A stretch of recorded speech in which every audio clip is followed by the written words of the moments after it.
Good afternoon, folks. How are you guys doing? I am going to give this a couple seconds to get its act together because I am using the new Facebook Live interface, giving it a try today. They keep changing it, not always getting better, but hopefully I will be able to see your comments better. That's always been an issue. So if you're here, say hi. I am going to go through today the adaptive gaming kit from Logitech. It's actually pretty darn exciting. Not just the hype, but I actually got my hands on one, and I'm gonna call it an unboxing. I'm cheating. I've already opened it. I looked inside, and I know what I'm going to talk about. But I will go through the process of going through everything in the box, showing you what's there, and kind of giving you my opinion on it. So I hope you guys have a few minutes you can share with me here today. Disclaimer, I bought the kit myself, but after I bought it and after I knew I was going to do this guide, Logitech has offered to send us 4 of these to put into some adaptive gaming setups we're doing at center schools and a lending library and in a number of settings we're going to do and kind of document how gaming works in these settings. So thank you to Logitech for those donations. This is my honest opinion, and I was going to do it before they sent those. I suppose you can take into account the fact that, sure, I like the fact that they gave me extra ones. That's great. But these will all be straight up, there are pros and cons to this kit. Most of them are pros, but there are a few things that I wish they had done differently. And I think it's only fair to give them that feedback if we can. So let's go ahead and get started. Hi, Kristen Davis. Good to see you. Let's go ahead and turn on this view. That's a separate discussion. We'll talk about that later. But here's the adaptive gaming kit. I'm going to make it a little brighter for you. But here's what it looks like when it comes out of the box. And it's professionally made. It says Xbox a lot. One of my big problems with this, actually, is the branding of this. I saw this at Gate on Friday, and I really wish they had pushed Logitech's name more. Logitech made this, but if you see it, you wouldn't know it. It very much looks like Microsoft has made this product. I love the fact that a second company has come from consumer electronics, has come into assistive technology. I love the fact that it's not just the XAC. It's now got a little ecosystem of different companies. So this is made by Logitech G. Logitech G is their gaming part. And it is definitely made for gamers. But what I'm going to do in this walkthrough is I'm not going to focus on gaming. I'm going to focus on this as an assistive technology device because, as you're going to see, it's a really good value for an AT device. So let's go ahead and get started with what's in here. So when you open this, and I'll have to see if I can't make this stay open, maybe like that. We'll give it here. Do this. One sec. When you open the box, there you go. You're presented with Ikea instructions, which Ikea instructions have pros and cons to them. You don't have to be able to read to see it. I'm not sure that that's going to be a big driver, but it certainly helps them on their translation, and they don't have to have multiple languages. In general, the description of what in here is pretty good. It also tells you how to hook it up to the Xbox adaptive controller, which is what this is. I'm not sure that's that clear, but that is a picture of the back of the XAC and how you can hook up the different switches in it to your device.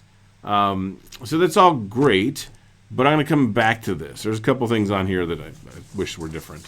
And you can see that I've already opened this. See? Cheating. All right. So comes in looking like this. You've got a bunch of stickers, which it seems like a small thing, but it's not.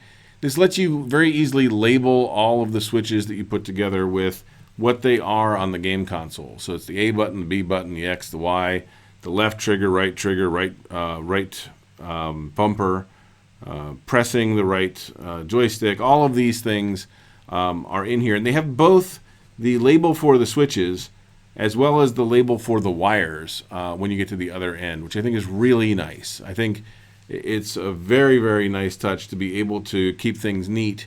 A lot of times when you're making a big gaming setup, that's going to be a big deal. So they give you a set in color. They give you another set in white. Not entirely sure why. I guess you could write on here in Sharpie other things other than these. But it's great to have a second set. It's great. You have a nifty sticker to put on your setup somewhere. It's just advertising.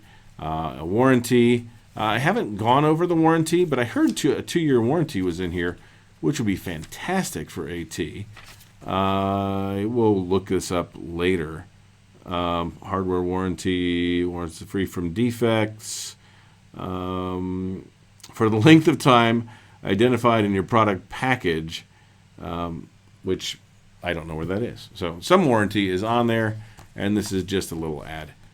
But these are kind of important. We're going to come back to these. These are Velcro Stickies. These are soft side Velcro Pads.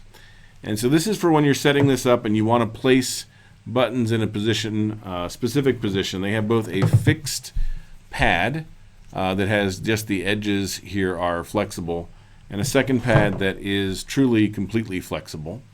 And so this is actually kind of neat. You can wrap this around somebody's arm. They have a lot of different layouts. These two also will fit together, so you can actually slide these two together like this, and now you have a nice big pad you can set on a desk and place the switches exactly where you want them to be. Now, from a gaming perspective, I get that. It's also kind of a great from an AT perspective. If you're trying to set up switches for cause and effect, or for controlling a device or communication device, this is really nice, and it's heavy. I'll weigh it if you'd like later, but I would bet a pound a side, 1 pound a side, 2 pounds a side. It's heavy. It's obviously got in here either plastic or thin, maybe aluminum, but it feels like a heavy plastic. It's very heavy and will definitely sit on a surface and not move as you're hitting it.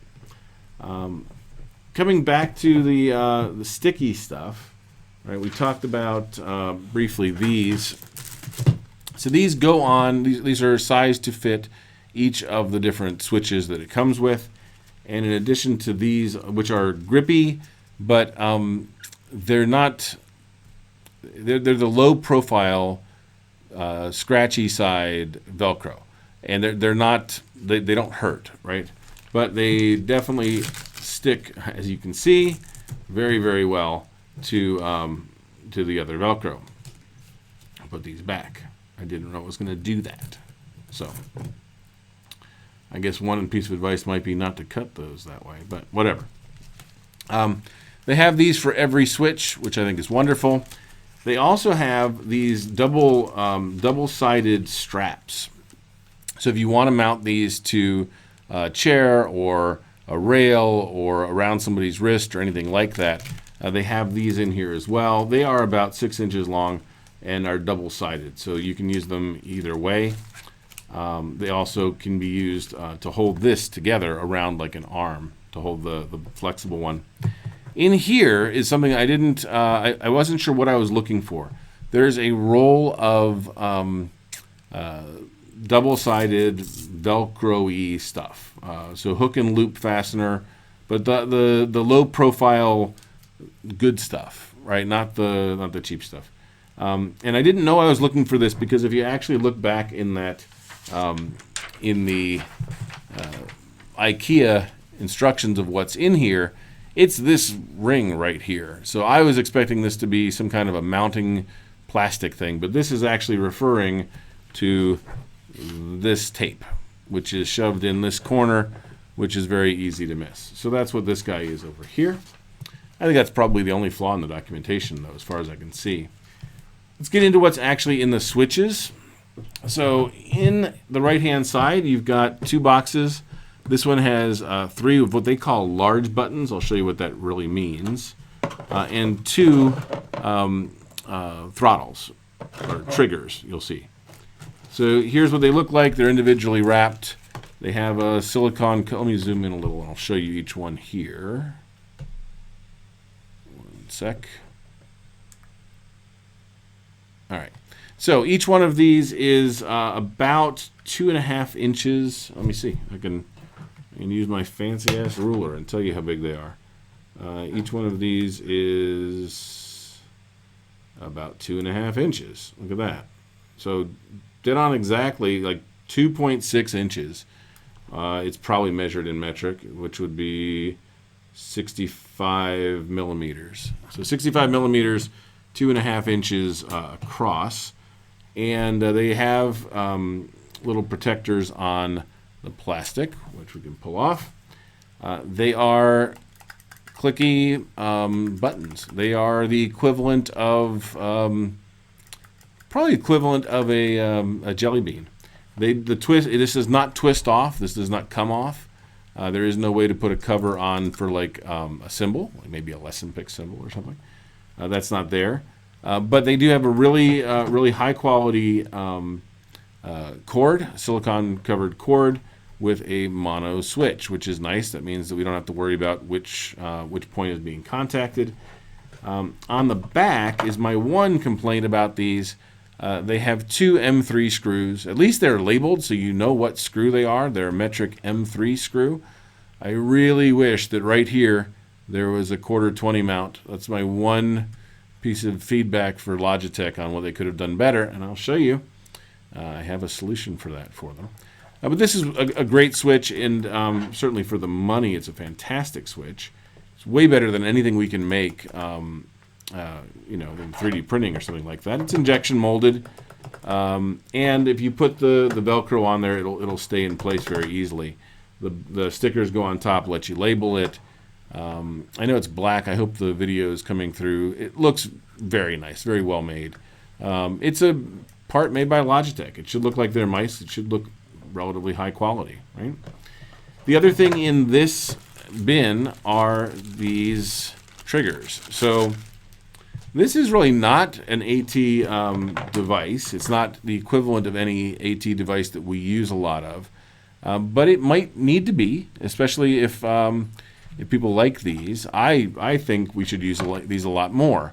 What these are variable input controllers. So they are a potentiometer and a spring for the geeks among us. And what they do is they don't give an on and off. They give, if this was a acceleration, if this was an accelerator, like in your car, or a brake, you could press it lightly or firmly, and you would get more or less of that. And what these are meant to do is they are meant to replace the trigger, which is back here on the back of your Xbox controller. So you can, if you're driving, you can drive fast or slow. If you're turning, you can turn fast or slow. So this gives you the ability to have two variable input items that mount the same way. And on the end, you'll see that it has the same kind of cord, but it actually has a 4-conductor cord here.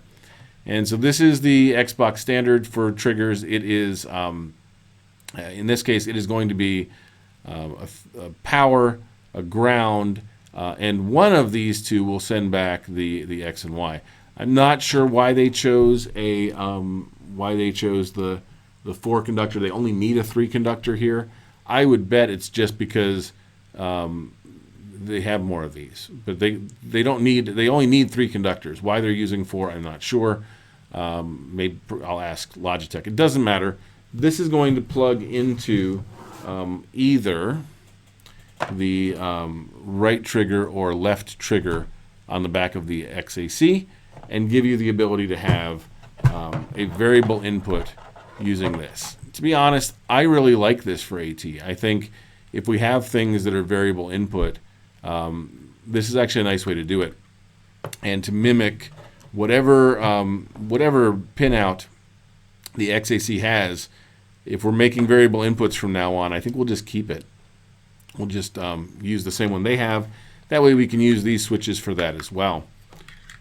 Back to more AT style. So there's, just for the record, there are 3 of these large switches, which they call large switches. We would probably call medium-sized switches.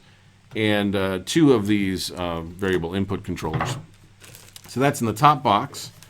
In the bottom box, which looks like this, we have 3 small buttons and 4 micro buttons. And you're tempted to call them microlights, but we really shouldn't. Not just from a branding perspective, but they're not quite the same. Make this a little brighter here.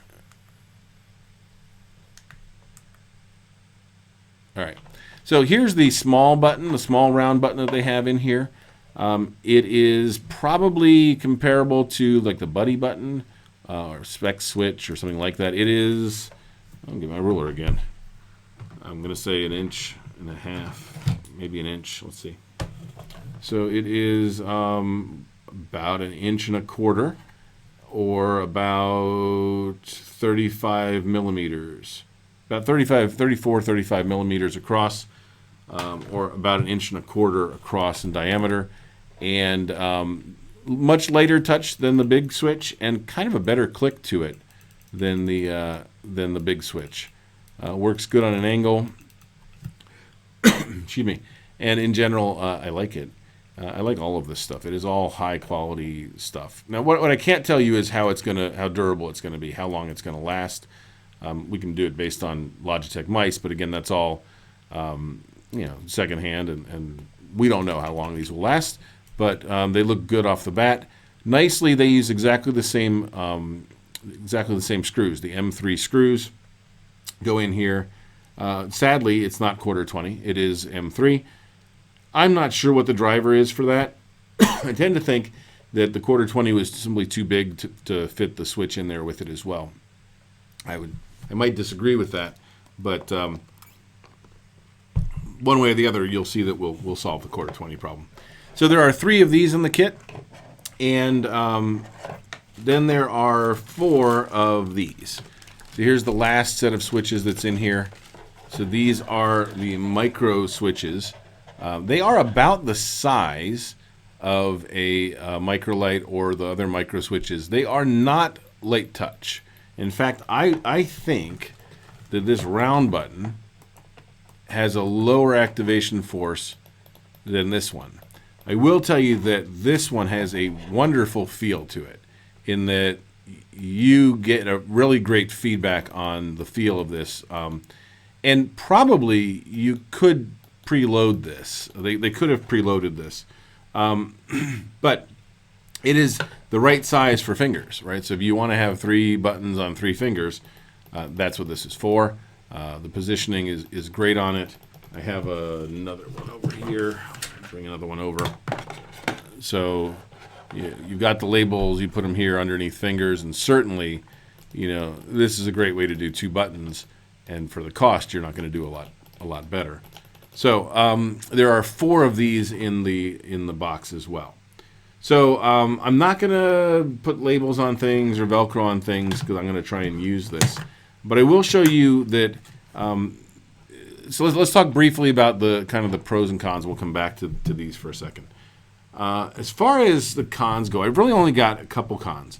One is they didn't use 1/4-20 switches, and I know I sound like a broken record, but we've got so many different kinds of mounts, right? We've got so many things where we want to mount something on an arm or something like this, where I can buy this for $4 or $5 on Amazon, stick it down to a desk or a table or a chair or whatever, get the kind that wraps around a chair. This 1/4-20 is so ubiquitous on cameras that to not use it on a switch it's silly. It really should be our standard. And the fact that we just got a great set of switches that don't have 1/4-20s on them kills me a little bit. I will tell you, I did go through, this is why I opened it up before the unboxing. I did go ahead and make exactly what you'd expect me to make, a little adapter that goes on the back and gives us a 1/4-20 in the center. What's nice about that is we can now mount that on here and have a standard 1/4-20 camera mount, hold this switch, and it works great. It works absolutely great. So it's a 10-minute print. So you can position it however. This green piece, it's a 10-minute print. It's really a simple device. It uses a T-nut like all of the rest of our adapters. I just wish I wasn't making this. I wish this wasn't needed at all. So that's really my only technical problem. The other problem I had with this was ordering it. So I ordered it to give them. I was probably 20 minutes after they released. I ordered one, which is good because they ran out of them. But it did take a long time to get here, right? So it's been several weeks, and I got it yesterday. That's a little slower than I'd like. I might be, jaded with Amazon and 2-day delivery and stuff.